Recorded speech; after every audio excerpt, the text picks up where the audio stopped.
When I was a little girl, my father took me to the reflecting pool here.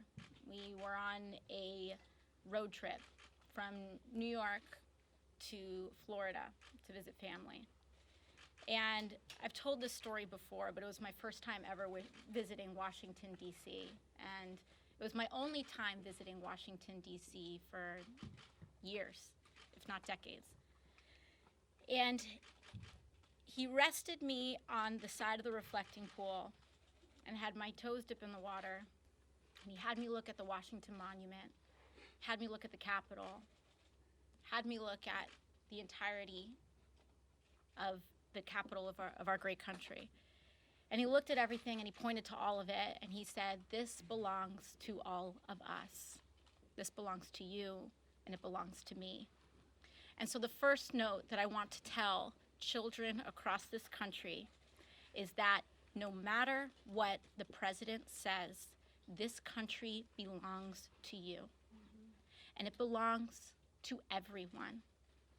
And today, that very notion was challenged. This weekend, that very notion was challenged. So I am not surprised when the president says that 4 sitting members of Congress should, quote, go back to their own country when he has authorized raids without warrants on thousands of families across this country.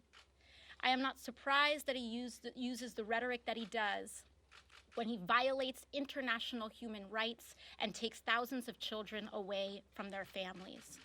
I am not surprised that he has turned our public education system under the leadership of Betsy DeVos into a cash cow to enrich himself and his friends. I am not surprised when he corrupts via the Secretary of Transportation. I am not surprised at what he's doing. But I also know that we're focused on making it better, because we don't leave the things that we love. And when we love this country, what that means is that we propose the solutions to fix it. We love all people in this country, and that's why we believe healthcare is a human right. We love all children in this country, and because we do, that's why we fight for education for all children through college. And so we'll stay focused on our agenda, and we won't get caught slipping, because all of this is a distraction. It's a distraction from what's most important and from our core values as American citizens. And with that, I'll hand it over to Rashida Tlaib. Thank you. Thank you so much. Thank you to my sisters in service. Thank you all so much for being here. As we all know, the recent tweets and words from the president are simply a continuation of his racist and xenophobic playbook. We cannot allow these hateful actions by the president to distract us from the critical work to hold this administration accountable to the inhumane conditions at the border that is separating children from their loved ones and caging them up in illegal, horrific conditions. I represent the 3rd poorest congressional district in this country, one that is made up of working people who have been targeted by this administration, and their actions and words are hurting them today. I was elected to fight for them, fight for the 13th congressional district. They sent me here to Congress to fight back against the corporate assault and the corruption in our country. This means supporting an impeachment inquiry of this president and his actions by the administration and his appointees. Sadly, this is not the first, nor will it be the last time we hear disgusting, bigoted language from the president. We know this is who he is, and we know that he and his administration are constantly engaged in actions that harm residents and American people in our country. Many members of Congress have called for his impeachment because of his utter disregard and disrespect of the United States Constitution. And despite this and other many attempts to distract us, I remain focused. We remain focused on holding him accountable to the laws of this land and accountable to the American people. I urge House leadership, many of my colleagues, to take action to impeach this lawless president today. And now we'll take 2 or 3 questions. Mary? Thank you very much. The president today said that many people agree with him and support these comments. I'm wondering if you can speak directly to those supporters of the president's and explain why these comments are so harmful and hurtful. And on a personal note, if you can discuss the consequences and impacts a bit of these comments. Have you had to up your security? Are you receiving increased threats? I would just say that the experience that he offered is in contradiction to the experience that I have every day, including in the airport on my way here. There were many people who approached me and who said, I disagree with some of your policies. I'm an independent, I'm a Republican, but I think what he did was wrong. And he won't apologize, but I am going to apologize. So I have experienced nothing in the wake of those comments, again, but words of denouncing these xenophobic, bigoted words. But again, this is a distraction and we should not take the bait. We can sit here and continue to recycle his hateful rhetoric, of which I cannot feign surprise or inflated outrage, because he is, if nothing else, predictable. What we are focused on are the hateful policies that are draconian and oppressive and life-threatening and family-separating that is being rolled out by this administration every day. Congresswoman Omar in particular, but to all of you, can you respond to some of the president's specific claims, most notably that you're a communist and that you're pro-Al-Qaeda?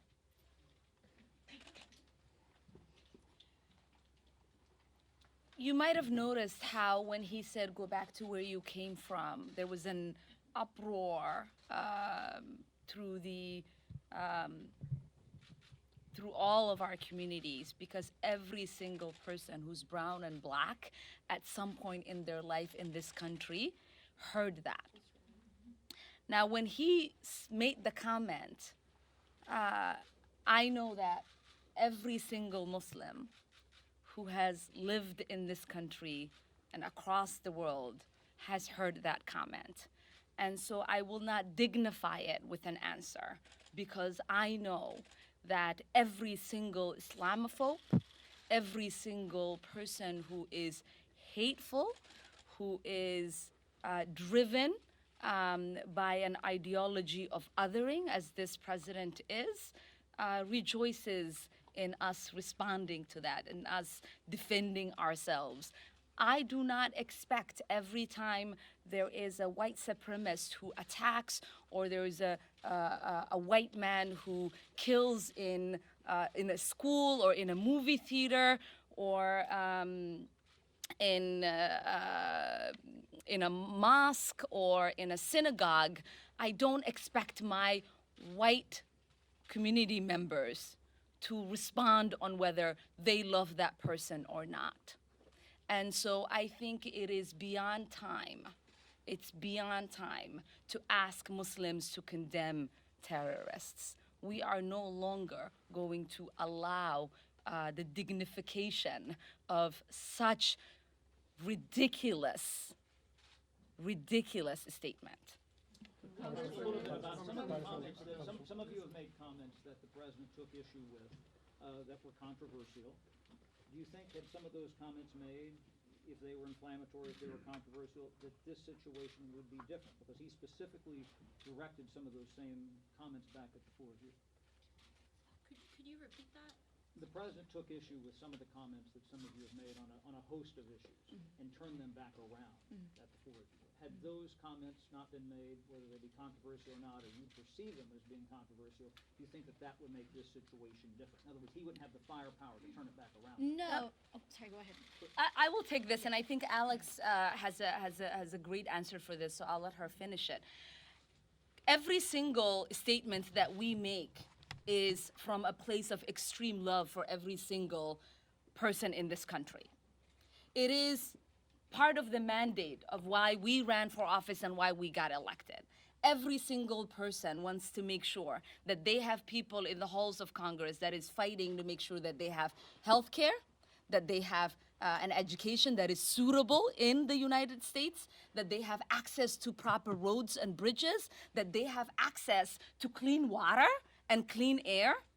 Every single person here in the United States knows that we are fighting every single day to create a more perfect union and to fight on their behalf. Now, when people say, if you say a negative thing about the policies in this country, you hate this country, To me, it sort of speaks to the hypocrisy, and Alex and I were talking about this. When this president ran, and until today, he talked about everything that was wrong in this country and how he was going to make it great. And so for him to condemn us and to say we are un-American for wanting to work hard to make this country be the country we all deserve to live in, it's complete hypocrisy. Absolutely. And I don't think it would have changed anything because, first of all, he made statements that were blatantly untrue. So whether he was citing comments or not citing comments, if he didn't have what he wanted to say, he would make it up. This president operates in complete bad faith. He does not operate in good faith. And so that's one thing. But second to the previous question as well, weak minds and leaders challenge loyalty to our country in order to avoid challenging and debating the policy.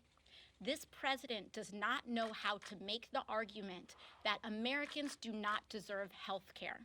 He does not know how to defend his policies. So what he does is attack us personally. And that is what this is all about. He can't look a child in the face, and he can't look all Americans in the face and justify why this country is throwing them in cages. So instead, he tells us that I should go back to the great borough of the Bronx and make it better. And that's what I'm here to do.